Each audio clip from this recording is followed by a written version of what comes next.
രാമായ രാമചന്ദ്രായ രാമഭദ്രായ വേതസേ രഘുനാഥായ നാഥായ സീതായ പദയേ നമഃ. കൂജന്തൻ രാമ രാമേതി മധുരം മധുരാക്ഷരം ആരുഹ്യകവിതാശാഖാം വന്ദേ വാൽമീകികോകിലം ജാനകീജീവനസ്മരണം. ജയ ജയ രാമ രാമ. നമസ്കാരം. സനാതന ധർമ്മസംഹിതകൾ പങ്കുവയ്ക്കാനുള്ള ചാനലായ നാദശ്രീയിലേക്ക് എല്ലാവർക്കും സ്വാഗതം. ചാനൽ സബ്സ്ക്രൈബ് ചെയ്യാനും ലൈക്ക് ചെയ്യാനും ഓർമ്മപ്പെടുത്തിക്കൊള്ളുന്നു. ശ്രീമദ് വാൽമീകി രാമായണത്തിൽ കുംഭകർണ വധമാണ് നമ്മൾ കണ്ടത്.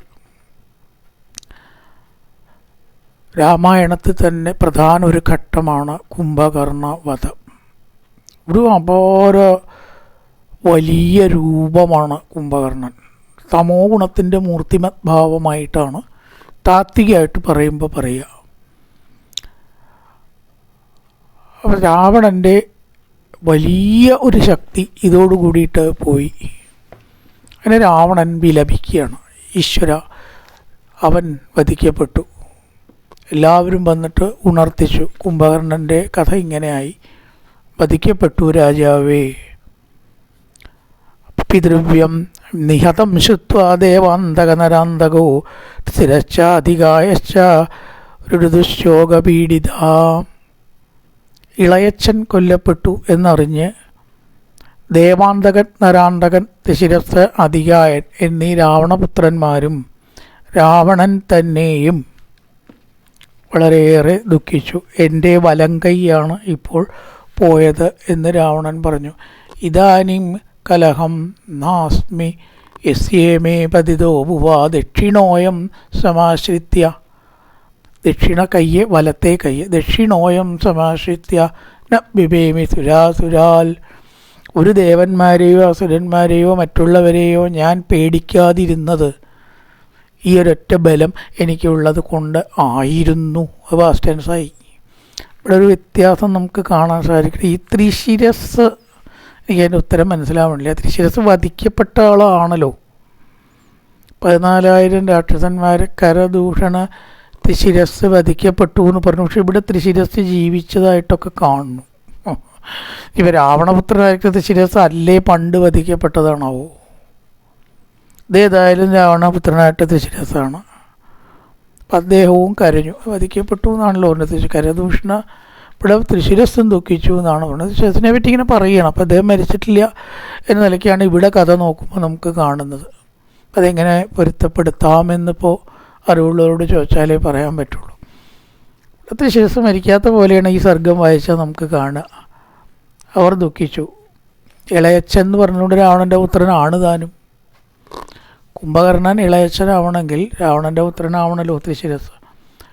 കൂടാതെ ഇദ്ദേഹത്തിൻ്റെ സഹോദരനാണ് മഹാപാർശ്വൻ രാവണൻ്റെ. അതും നമുക്ക് എല്ലാ ദിക്കിലും കുംഭകർണനും വിഭീഷണനെ പറയുന്നുള്ളൂ അധികം. പക്ഷെ ഇങ്ങനൊരു സഹോദരനുണ്ട് മഹാപാർശ്വൻ.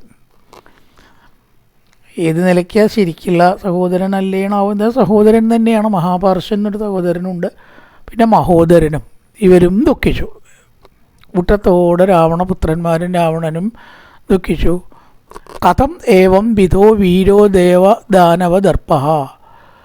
ദേവന്മാരുടെയും ദാനവന്മാരുടെയും അഹങ്കാരത്തെ തീർക്കാൻ മാത്രം പ്രാപ്തനായ അവനെ എങ്ങനെ രാമൻ വധിച്ചു? ഈശ്വര, ഇനി അടുത്ത ഊഴം തൻ്റെ അല്ലേ? ഒരാളും കൂടി കേട്ടോ, ഇന്ദ്രജിത്ത പുത്രൻ. ആ ഇന്ദ്രജിത്തും കൂടി അങ്ങോട്ട് കഴിഞ്ഞാൽ പിന്നെ ഇനി ആരാ ലക്ഷ്യം? പിന്നെ താൻ തന്നെയാണ് എന്നൊരു ഭയം രാവണൻ്റെ ഉള്ളിൽ കടന്നുകൂടി.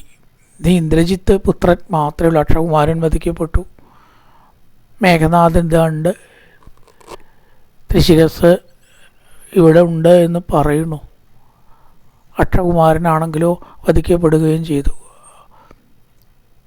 ഇന്ദ്രൻ്റെ വജ്രായുധത്തിന് പോലും കീഴ്പ്പെടുത്താൻ പറ്റാത്ത കുംഭകർണനെ ഹേ രാമ, നീ എങ്ങനെയാ വധിച്ചത്? അല്ലെങ്കിൽ കുംഭകർണ, നീ എങ്ങനെ രാമനാൽ വധിക്കപ്പെട്ടു? സ കഥം രാമബാണാർത്ഥം പ്രസിദ്ധോസി മഹീതലേ. രാമബാണം ഏറ്റ് നീ എങ്ങനെയാണ് ഭൂമിയിൽ വീണത്? അത്യത്ഭുതമാണ് കുംഭകർണൻ്റെ സ്ഥിതി വെച്ച് നോക്കുമ്പോൾ. രാമനൊരു മനുഷ്യൻ മാത്രം എങ്ങനെ ഈ മഹാപെരുങ്കൂറ്റനായ ശക്തനായ എൻ്റെ അനുജനെ രാമൻ കൊന്നു? ഋഷിമാർക്കൊക്കെ ആനന്ദമായിട്ടുണ്ടാവും, അവർക്കൊക്കെ ഒന്ന് സുഖമായിട്ട് കിടന്നുറങ്ങാം. ഇവൻ്റെ ശല്യം എന്നേക്കുമായി അവസാനിച്ചല്ലോ. എന്തായാലും വളരെ കഷ്ടമായി. ഈ വാനരന്മാർ എന്തായാലും ലങ്ക ആക്രമിച്ച് കീഴടക്കും.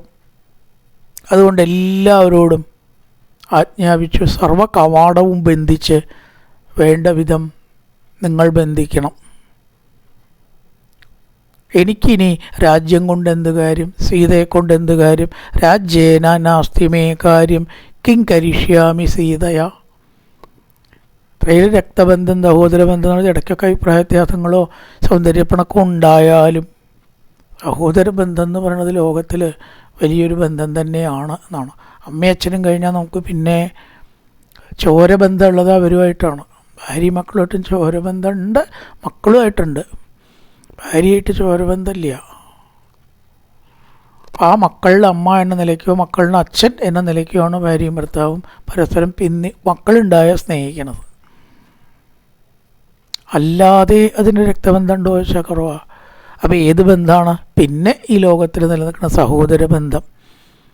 അതുകൊണ്ട് ആ കുംഭകർണൻ ഇല്ലാണ്ട് എനിക്ക് രാജ്യം കൊണ്ടോ സീതയെ കൊണ്ടോ ഒരു കാര്യവും ഇല്ല എന്നൊക്കെ വളരെയേറെ ദുഃഖിച്ചു.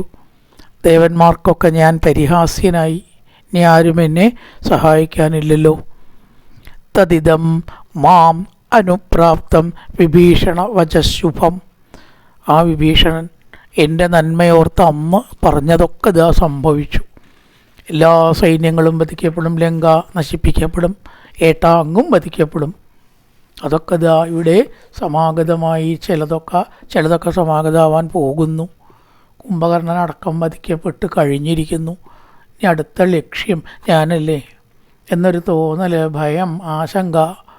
ആ വിഭീഷണനെ പുറത്താക്കിയതിൻ്റെ ഫലമാണ് ഞാനിപ്പോൾ അനുഭവിക്കണത്. വേണ്ടായിരുന്നു എന്നൊരു തോന്നൽ കുറേശ്ശെ രാവണന് തോന്നാൻ തുടങ്ങി. തസ്യായം കർമ്മണപ്രാപ്തോ വിഭാഗോ മമശോഗത. ആ അനുജൻ സ്നേഹത്തോടുകൂടിയും അവിവേകത്തോടു കൂടിയും പറഞ്ഞ വാക്ക് നിരസ്തോ, ഞാൻ നിരസിച്ചു. അതിന് ദുഷ്ഫലമാണ് എൻ്റെ വലങ്കയായ കുംഭകർണൻ്റെ നഷ്ടം. എന്നിപ്രകാരം പലതും പറഞ്ഞ് ആ രാവണൻ വലിയ ദുഃഖത്തെ പ്രാപിച്ചു. അങ്ങനെയൊന്നും ദുഃഖത്തെ പ്രാപിക്കാത്ത ആളാണ് രാവണനെങ്കിൽ ഇങ്ങനെയൊക്കെ വരുമ്പോൾ ആരായാലും ദുഃഖിക്കുമല്ലോ. ഏവം വിലപമാനസ്യ രാവണശ്ച ദുരാത്മനാ ശുത്വാ ശോകാഭിഭൂതസ്യ തിശിരാവാക്യമബ്രവീൻ. മരിച്ചുപോയി എന്നൊരിക്കൽ പറയപ്പെട്ട ത്രിശിരസ്സാണ് കേട്ടോ. അതിപ്പോൾ എന്താണെന്ന് ചോദിച്ചാൽ കൂടുതൽ ചിന്തിക്കേണ്ടി വരും. എന്തായാലും ത്രിശിരസ് ഇവിടെ പറഞ്ഞു, അങ്ങ് ദുഃഖിക്കരുത്, അച്ഛൻ ദുഃഖിക്കരുത്. ഏവമേവ മഹാവീര്യോ ഹസ്തോനസ്താത മധ്യമാ. അങ്ങേപ്പോലുള്ളവർ ഈ പ്രകാരം ദുഃഖിക്കാൻ പാടില്ല. ചിലർക്കൊക്കെ ദുഃഖിക്കാം, പക്ഷെ അങ്ങ് അറിവുള്ളവരാണ്, മനോബലമുള്ള ആളാണ്. കുറേ കാര്യങ്ങൾ അറിയുന്നവനും മനോബലമുള്ളവനും ധൈര്യശാലികളും ആയ പുരുഷന്മാർ പ്രകാരം ദുഃഖിക്കരുത് എന്നങ്ങനെ പറഞ്ഞ് തേരിൽ കയറി 1000 കഴുതകളെ പൂട്ടിയ തേര് അങ്ങേക്കുണ്ട് എന്ന് ബ്രഹ്മാവ് അതായത് തിരുശിരസ് പറയുകയാണ്. അങ്ങേക്ക് ബ്രഹ്മാവ് തന്ന വേലും കവചവും അമ്പും വില്ലും ഉണ്ട് രാവണ. അത് രാവണനോടാ പറയണ. അങ്ങേക്ക് 1000 കഴുതകളെ പൂട്ടിയ വിശിഷ്ട തേരും ഉണ്ട്. അങ്ങനത്തെ തേരൊന്നും സാധാരണ പതിവില്ല. 2 കുതിര, 4 കുതിര, 5 കുതിര വരെയൊക്കെ ഉള്ളൂ. ഇത് 1000 കുതിരയാണ്. അപ്പം ഇത്രയും ശക്തനായിട്ടുള്ള വിശേഷണ വരം വാങ്ങിയ അവിടുന്ന് ദുഃഖിക്കരുത്. എല്ലാതും ജീവിതത്തിൽ കഴിഞ്ഞിട്ടില്ല. നമുക്ക് രാമനെ വധിക്കാലോ. ഇന്ദ്രജിത്ത് എന്ന പുത്രനുണ്ട്, മേഘനാഥൻ, ഞങ്ങളൊക്കെ ഉണ്ട്. അതുകൊണ്ട് അച്ഛൻ തൽക്കാലം വിഷമിക്കേണ്ട, ഞാൻ ശത്രുവിനെ വധിച്ചു വരാം, അങ്ങിവിടെ സുഖമായിരിക്കൂ. എപ്രകാരം ഗരുഡൻ സർപ്പങ്ങളെ വധിക്കുമോ അതുപോലെ ആ രാമനെ ജയിച്ച് ഞാൻ വരാം. പ്രകാരം ഇന്ദ്രൻ ചമ്പരാസുരനെ വധിച്ചുവോ, വിഷ്ണു നരകാസുരനെ കൊന്നുവോ, അതുപോലെ അനായാസേന ആ രാമനെ ലക്ഷ്മണന്മാരെയൊക്കെ വധിച്ച് ഞാൻ വരാം. ത്രിശിരസ് ഇപ്രകാരം പറഞ്ഞപ്പോൾ ചില പ്രത്യാശകളൊക്കെ ഉണ്ടായി ആ രാമന്. രാവണന് ചില ആശ്വാസിപ്പിക്കാൻ വേണ്ടിയിട്ടാണല്ലോ അവരിങ്ങനെ പറഞ്ഞത്. ഇന്ദ്രന് തുല്യമായിട്ടുള്ള പരാക്രമമുള്ളവരും ആകാശത്തിൽ കൂടെ സഞ്ചരിക്കുന്നവരും ശേഷേണ വരം നേടിയവരും ആയ മായാപ്രയോഗത്തിൽ കേമന്മാരായിരിക്കുന്ന ആ യുദ്ധവിശാരദന്മാർ ധാരാളം രാക്ഷസന്മാരെ കൂട്ടി സൂര്യ തേജസ്സോട് കൂടിയിട്ട് അവർ പോയി. ആ തിശിരത്തിനെ രാവണൻ പുണർന്ന് അനുഗ്രഹങ്ങൾ നൽകി. വിജയങ്ങൾ ഉണ്ടാവട്ടെ. മഹാപാർശ്വൻ, മത്തൻ, പ്രമത്തൻ മുതലായിട്ടുള്ളവരൊക്കെ ഉണ്ട്. തിശിരസ്സും ദേവാന്തകനും നരാന്തകനും അതികായനും ഒക്കെയാണ് ഇപ്പോൾ യുദ്ധത്തിന് പുറപ്പെടുന്നത്. തിശിരസ്, അതികായൻ, ദേവാന്തകൻ, നരാന്തകൻ, അതുപോലെ തന്നെ മഹോദരനും മഹാപാർശ്വനും. മഹാപാർശ്വൻ സഹോദരനാണ്. എല്ലാവരും അവരുടെ ദിവസങ്ങളും എണ്ണപ്പെട്ടു എന്നർത്ഥം. അവനോട് ഏറ്റുമുട്ടിയാലുണ്ടോ വിജയിക്കണു. അങ്ങനെ വാള്, കുന്തം മുതലായിട്ടതൊക്കെ എല്ലാ ആയുധങ്ങളും എടുത്ത് എതിരിട്ടില്ലേ വേഗം ആ നരാന്തകൻ ഒരു കുതിരപ്പുറത്ത് കയറി രാമൻ്റെ എതിരിട്ടു. അംഗദൻ ഇതിനെ എതിരിട്ടു, നേരിട്ടു. ആ അംഗദനെ മുഷ്ടിപ്രഹരം കൊണ്ട് ഇവർ ആദ്യം പരവശനാക്കി. അപ്പം തിരിച്ചും മല കൊണ്ടെറിയ മുതലായിട്ടുള്ള യുദ്ധമുറകളൊക്കെ ഉണ്ടായി. ഒടുവിലാവട്ടെ വധിക്കുകയും ചെയ്തു എന്ന് പറയണം നരാന്തകനെ. അങ്ങനെ നരാന്തകൻ വധിക്കപ്പെട്ടതോടുകൂടി ദേവാന്തകനാണ് പിന്നെ വന്നത്. ആ കൂട്ടത്തിൽ തിശിരസ്, മഹോദരൻ, മഹാപാർശ്വൻ മുതലായിട്ടുള്ള കുറേ രാക്ഷസന്മാരെ മുഴുവനും ആ അംഗദൻ വധിച്ചു. പല വിധത്തിലുള്ള യുദ്ധമുറകൾ, വാനന്മാർക്ക് മല, പർവ്വതം, മരം, ത്രിശൂലം, അതുപോലെ തന്നെ പരികം മുതലായിട്ട് രാക്ഷസന്മാരുടെ ഭാഗത്ത്. അങ്ങനെ ആ തിശിരസ് ഏറ്റു. അങ്ങനെ അവൻ്റെ 3 തലകൾ 3 കിരീടത്തോടു കൂടി വെട്ടിമുറിച്ചു. വാനരന്മാർ ഹർഷാരവം മുഴക്കുകയും ചെയ്തു. മഹാപാർശ്വനെ ആകട്ടെ ഋഷഭൻ എന്ന് പറഞ്ഞിട്ടുള്ള വാനരനാണ് വധിച്ചത്. രാവണ സഹോദരനായിട്ടുള്ള മഹാപാർശ്വനെ അവനെ മത്തൻ എന്നും പറയും. മത്തൻ, പ്രമത്തൻ, മത്തനും കുമ്പളനൊക്കെയാണ് പേര്. അപ്പോൾ അവനെ ഗത കൊണ്ട് അടിച്ച ഋഷഭൻ എന്ന വാനരൻ ശ്രേഷ്ഠൻ വാനരൻ വധിക്കുകയും ചെയ്തു. ഇനിയുള്ളത് അതികായൻ്റെ രംഗം. അതികായൻ്റെ പങ്കാണ് യുദ്ധത്തിൽ. ഈ അതികായൻ എങ്ങനെയാണെന്ന് വെച്ചാൽ മറ്റൊരു കുംഭകർണനെ പോലെ നമ്മുടെ വർണ്ണന.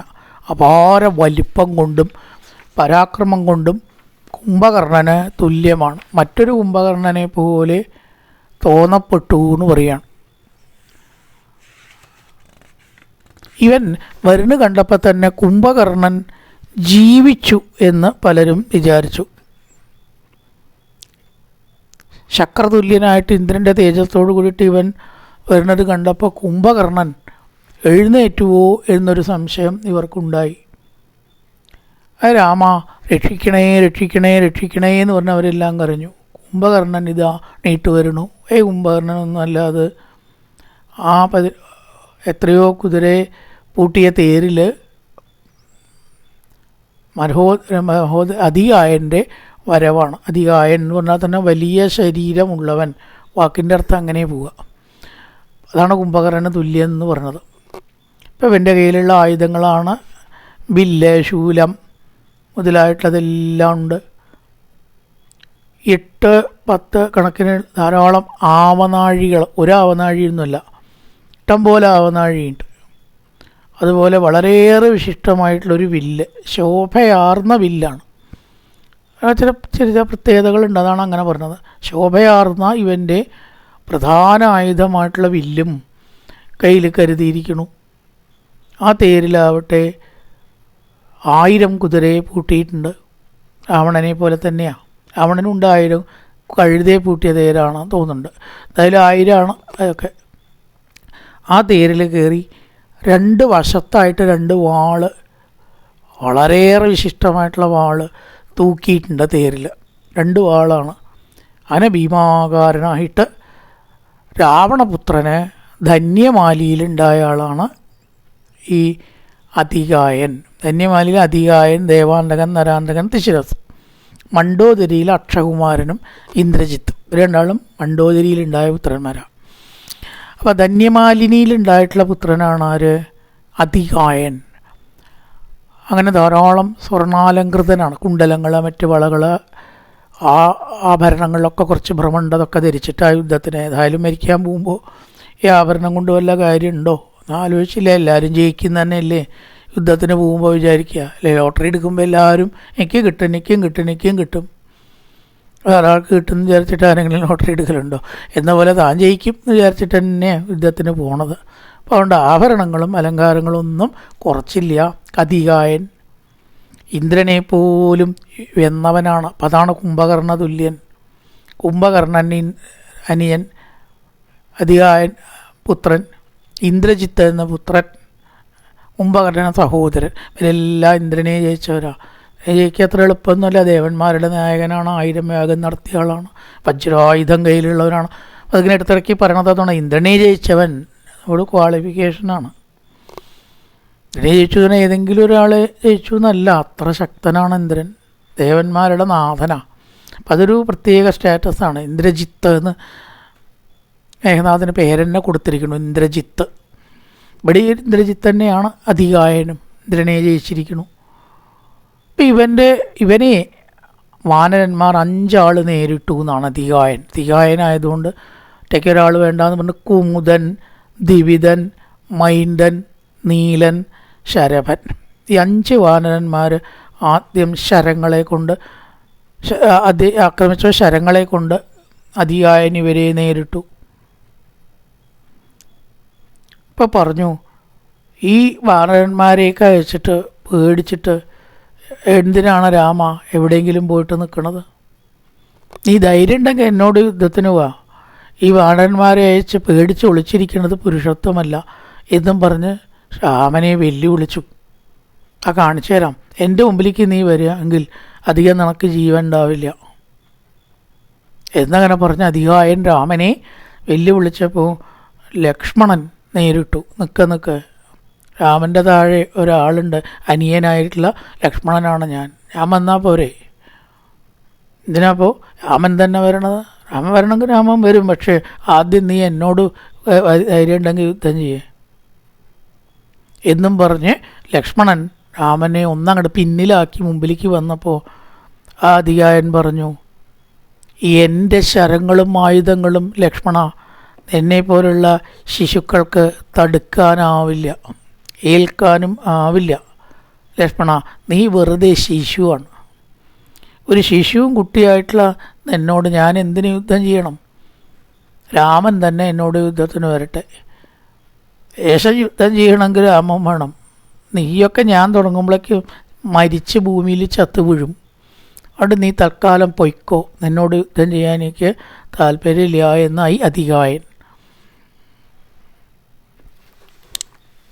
അപ്പോൾ ലക്ഷ്മണൻ പറഞ്ഞു, ഈ വാക്കുകൊണ്ട് കാര്യമില്ല, അതുകൊണ്ട് അതിയായ ധൈര്യപ്രവൃത്തിയാണ് പ്രധാനമായിട്ട് വേണ്ടത്. നീ ഇങ്ങനെ വർത്തമാനം പറഞ്ഞ് എന്തിനു വേണ്ടിയിട്ടാണ് വീരവാദം മുഴക്കണത്? പ്രവൃത്തി കൊണ്ട് കഴിയുമെങ്കിൽ നീ എന്നോട് യുദ്ധം ചെയ്യേ. അങ്ങനെയാണ് കാണിച്ചു തരേണ്ടത്. കാലജിക്വ പ്രകാശാഭി യേശോഭി വിരാജിതേ ആവൃതോ രഥശക്തിഭിർ ഇവത്രതയ തോയത. കാലത്തിൻ്റെ നാവു പോലെ തിളങ്ങുന്ന തേരിലെ വേലുകളാൽ ചുറ്റപ്പെട്ട ഇവൻ മിന്നലുകളാൽ മേഘങ്ങളെ പോലെ ശോഭിച്ചു. അങ്ങനെ അവൻ്റെ എല്ലാ ആ കുലയേറ്റി കുലച്ച വില്ലിൽ അനവധി ശരത്തെ ലക്ഷ്മണൻ്റെ നേരെ ആദ്യമായിട്ട് കുറേ നേരം അങ്ങനെ പ്രയോഗിച്ചു. ആ അമ്പും വില്ലും തേരുകളെല്ലാം പ്രകാശിച്ചു, മഴവില്ല് പോലെ വിളങ്ങി എന്ന് പറയാണ്. 8, 10, 20 മറ്റും കണക്കിനുള്ള ആവനാഴികൾ ഇവൻ്റെ തേരിലുണ്ടായിരുന്നു. തിളങ്ങുന്ന 2 വാളുകളും ഉണ്ടായിരുന്നു നേരത്തെ പറയണ്ടായി. എല്ലാം കൊണ്ടും സജ്ജമായിട്ടാണ് അതികായൻ ലക്ഷ്മണനോട് യുദ്ധത്തിന് വന്നത്. കുണ്ടല വ്യാമുപാഭ്യാം ച ഭാതി വക്രം ശുഭേഷണം. വളരെയധികം കുണ്ടലം കൊണ്ട് ശോഭിക്കപ്പെട്ടതായിട്ടുള്ള തൻ്റെ മുഖം കൊണ്ട് ആ യുദ്ധമൊക്കെ ചെയ്തു. അങ്ങനെ എല്ലാവിധ വേദങ്ങളെ കൊണ്ടും സമർത്ഥനാണ്. തേര്, ആന, വില്ല്, വാള്, അസ്ത്രം, സാമം, ദാനം, ഭേദം മുതലായ എല്ലാ യുദ്ധമുറയും വശമുള്ളവനാണ് അതികായൻ. തപസ് ചെയ്ത് ബ്രഹ്മാവിനെ ആരാധിച്ച് പല അസ്ത്രങ്ങളും അവൻ നേടിയിട്ടും ഉണ്ട്.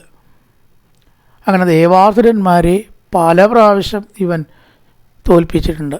ഇവിടെ 100 വട്ടമെന്ന് പറഞ്ഞിരിക്കുന്നു. 100 വട്ടം പല പ്രാവശ്യം എന്നുള്ള നിലയ്ക്ക് ശതതോ ദേവാദാനവാശ്ച പരാജിത. അസുരന്മാരെയും ദേവന്മാരെയും 100 കണക്കിന് യക്ഷന്മാരെയും മറ്റും കൊല്ലുകയും അവരുമായിട്ട് പരാജയപ്പെട്ടു. ഇന്ദ്രനെ, വജ്രാധാരിയായിട്ടുള്ള ഇന്ദ്രനെയും ഇവൻ ജയിച്ചിട്ടുണ്ട്. രാവണപുത്രനായിട്ടുള്ള ഇവൻ ബുദ്ധിമാനും ദേവാസുരന്മാരുടെ അഹങ്കാരം തീർക്കാൻ കഴിവുള്ളവനും ആണ്. മഹാകൂറ്റനും ആണ് അതികായൻ. ശക്തിയായിട്ട് അലറി, കുമുദൻ, ദ്വിവിധൻ, മൈന്ദൻ, ചരവൻ, നീലൻ മുതലായിട്ടുള്ളവരെല്ലാം ഇവനെ നേരിട്ടു. പർവ്വതങ്ങളെ കൊണ്ടും മല കൊണ്ടും ഗംഭീരമായിട്ടുള്ള യുദ്ധം അവിടെ ഉണ്ടായി. അതിഗംഭീരമായിട്ടുള്ള പെരുങ്കൂറ്റനായിട്ടുള്ള ആ നിശാചരൻ ആ മർക്കടന്മാരെ മുഴുവൻ ഈ അസ്ത്രങ്ങളെ കൊണ്ട് മുറിവേൽപ്പിച്ചു എന്ന് പറഞ്ഞ് യുദ്ധം അങ്ങനെ വർണ്ണിക്കുന്നു കുറേ. അതുകൊണ്ട് എനിക്ക് യുദ്ധം തരാൻ നിങ്ങളിൽ ആർക്കാ കഴിവെച്ചാൽ തന്നോളൂ, രാമനെ ഞാൻ വെല്ലുവിളിച്ചു എന്നേ ഉള്ളൂ. അതിനെ വേണം നിർബന്ധമൊന്നുമില്ല. പക്ഷേ കേമനാവണം എന്നോട് യുദ്ധത്തിന് വരുന്നവൻ. ഒന്നിനും കൊള്ളാത്തവൻ യുദ്ധത്തിന് വന്നിട്ട് കാര്യമില്ല. അങ്ങനെ എല്ലാ ശത്രുക്കളെയും ഇല്ലായ്മ ചെയ്യുന്നതായിട്ട് ലക്ഷ്മണൻ വളരെയേറെ കോപിച്ച് ബില്ലെടുത്ത് അവൻ്റെ നേർക്ക് യുദ്ധം ചെയ്തു. വൻ അസ്ത്രങ്ങൾ അവൻ്റെ നേർക്ക് അയച്ചു എന്ന് പറയുകയാണ്. ആഗ്നേയാസ്ത്രം പ്രയോഗിച്ചു. അതികായൻ അതിനെ ആദിത്യാസ്ത്രം കൊണ്ട് എയ്തു തടുത്തു എന്ന് പറയണം. ആഗ്നേയാസ്ത്രത്തിന് എതിരെ ആദിത്യാസ്ത്രം മാത്രമാണ്. സൂര്യനുമായിട്ട് ബന്ധപ്പെട്ട തേജസ്സുള്ള അസ്ത്രമാണ് ആദിത്യാസ്ത്രം. കുറച്ച് കഴിഞ്ഞപ്പോൾ അതികായൻ അടുത്ത മുറ പ്രയോഗിച്ചതാണ് ഐഷീകാസ്ത്രം പ്രയോഗിച്ചു. അതിനാവട്ടെ ഐന്ദ്രാസ്ത്രം കൊണ്ട് ലക്ഷ്മണൻ തടഞ്ഞു. ലക്ഷ്മണനുമായിട്ടാണ് അതികായൻ യുദ്ധം ഉണ്ടാവുന്നത്. അത് കഴിഞ്ഞിട്ട് അതികായൻ യാമ്യാസ്ത്രം പ്രയോഗിച്ചു. ലക്ഷ്മണൻ വായവ്യാസ്ത്രം കൊണ്ട് തടുക്കുകയും ചെയ്തു. ഇതുകൊണ്ടൊന്നും അതികായൻ വധിക്കപ്പെട്ടില്ല എന്ന് പറയുകയാണ്. അപ്പോൾ വായു പറഞ്ഞു, അല്ലയോ ലക്ഷ്മണ, ഇതിനൊരൊറ്റ മാർഗ്ഗമേ ഉള്ളൂ, ബ്രഹ്മാസ്ത്രം പ്രയോഗിക്കണം, അല്ലാണ്ട് ഇവനെ വധിക്കാൻ സാധ്യമല്ല. ന വാക്യമാത്രേണ ഭവാൻ പ്രധാനോ ന കത്തനാസൽ പുരുഷാ ഭവന്തി മയി സ്ഥിതേ ധന്യനി ബാണബാണോ നിതശ്ചയാത്മബലം ദുരാത്മൻ. വെറും വാക്കുകൊണ്ട് മാത്രം കേമനാവില്ല ലക്ഷ്മണ, പ്രവൃത്തി കൊണ്ട് നീ ചെയ്തു കാണിക്കൂ എന്ന് വീണ്ടും അതികായൻ വെല്ലുവിളിച്ചു. ലക്ഷ്മണൻ തോറ്റു എന്നുള്ള ധാരണയിലാണ് ഇതൊക്കെയും പറഞ്ഞത്.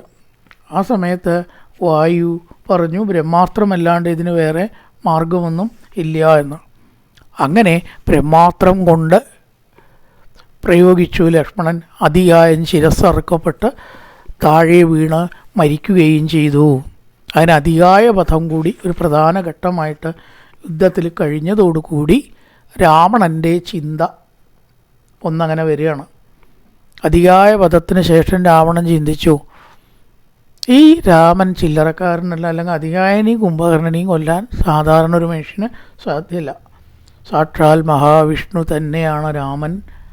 ഇതുവരേക്ക് തോന്നിയിട്ടില്ല ഞാൻ രാമനെ കൊല്ലും. പക്ഷേ കുംഭകർണൻ വധിക്കപ്പെട്ടപ്പോഴും അതികായൻ വധിക്കപ്പെട്ടപ്പോഴും ആ ചിന്ത ഒന്ന് മാറി. രാവണൻ്റെ ചിന്തയാണ് സാക്ഷാൽ മഹാവിഷ്ണു തന്നെ ആയതുകൊണ്ട് ഈ രാമനെ തനിക്ക് നേരിടാൻ സാധിക്കുമോ, രാമനിൽ നിന്നും മരണം നേരിടേണ്ടി വരുമോ എന്ന ഒരു ഭയം ബാധിച്ച സമയത്ത് ഇന്ദ്രജിത്ത് വന്നിട്ട് അച്ഛനെ വണങ്ങുകയാണ്. മേഘനാഥൻ, അച്ഛ, ഞാൻ ജീവിച്ചിരിക്കുമ്പോൾ എന്തിനാണ് അച്ഛൻ വിഷമിക്കുന്നത്? നിമിഷം കൊണ്ട് ഇന്ദ്രനെ ജയിച്ചതായിട്ടുള്ള ഞാൻ രാമനെ വധിച്ചിട്ട് വരാം എന്നങ്ങനെ പറയണു. ആ ഇന്ദ്രജിത്ത് യുദ്ധത്തിന് പോകുന്നതും ഇന്ദ്രജിത്തുമായിട്ടുള്ള യുദ്ധം കുറേ സർഗത്തിൽ വിവരിക്കുകയാണ്. അവസാനം ആ ഇന്ദ്രജിത്തിനെയും വധിക്കുന്നു. ബ്രഹ്മാസ്ത്രം കൊണ്ട് ബന്ധിക്കുകയാണ് രാമലക്ഷ്മണന്മാരെ. അങ്ങനെ അതിൽ നിന്ന് മോചിപ്പിക്കുക. കുറേ ഘട്ടങ്ങളായിട്ടാണ് ഇന്ദ്രജിത്തിൻ്റെ വധം പറയണത്. കുറേ ഉണ്ട്, അത് ഒരുപാടുണ്ട്. അതിൽ ഹോമമൊക്കെ നടത്തലും ആ ഹോമത്തിനെ മുടക്കലും അങ്ങനെ നിരവധി ഘട്ടങ്ങളിലായിട്ടാണ് ഇന്ദ്രജിത്തിനെ വധിക്കണത്. തുടർന്നാണ് രാമരാവണ യുദ്ധവും രാവണവധമൊക്കെ ഉണ്ടാവും. ആ ഇന്ദ്രജിത്തിൻ്റെ സംഭവങ്ങളാണ് ഇനി പറയാനുള്ളത്. പൂർവൻ രാമതപോവനാധിഗമനം മത്വാ മൃഗങ്കാഞ്ചനം വൈദേഹീകരണം ജടായുമരണം സുഗ്രീവ സംഭാഷണം ബാലീനിഗ്രഹണന്തമുത്തരണം ലങ്കാപുരീദാഹനം പശ്ചാത് രാവണ കുംഭകർണനിധനം മേതത്യ രാമായണം രാമായ രാമചന്ദ്രായ രാമഭദ്രായ വേതസേ രഘുനാഥായ നാഥായ സീതായ പദൈ നമഃ. ഓം പൂർണ്ണമദ പൂർണ്ണമിദം പൂർണ്ണാൽ പൂർണ്ണമുദച്യതേ പൂർണ്ണസ്യ പൂർണ്ണമാദായ പൂർണ്ണമേവാവശിഷ്യതേ. ഓം ശാന്തി ശാന്തി ശാന്തി. ഹരി ഓം ശ്രീ ഗുരുഭ്യോ നമഃ. ഹരി ഓം.